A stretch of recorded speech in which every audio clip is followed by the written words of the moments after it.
What did you see when you watched that video? So what I seen was torture, was anger, and overall hate.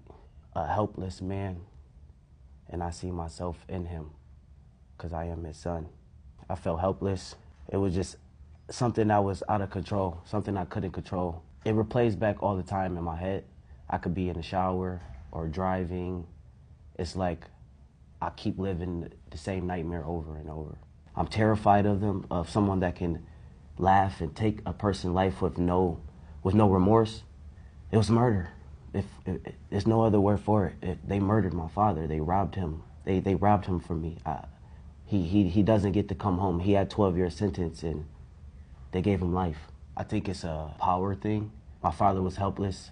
He didn't look aggressive. He looked like no anger in him. He looked like he was giving up and he just wanted help. They had no real reason to do what they did.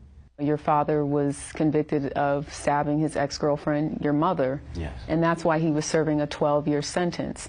You're his son. You clearly forgave him. My father was serving his time. He did the crime and he was doing the time. That's what prison's for, is to correct someone, to help them in their time when they need help.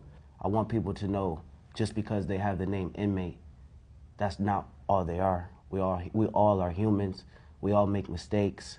And he was a great man, regardless of his situation. My father was also writing his own little book about his life and everything he had to go through, and he just wanted to reframe himself and change the narrative on him. He just had big dreams to change his life around. Sometimes it's hard to even wake up and go to work, and it's scary sometimes for our safety, and it's scary that we're still having to deal with this in 2025. The world needs to see the video.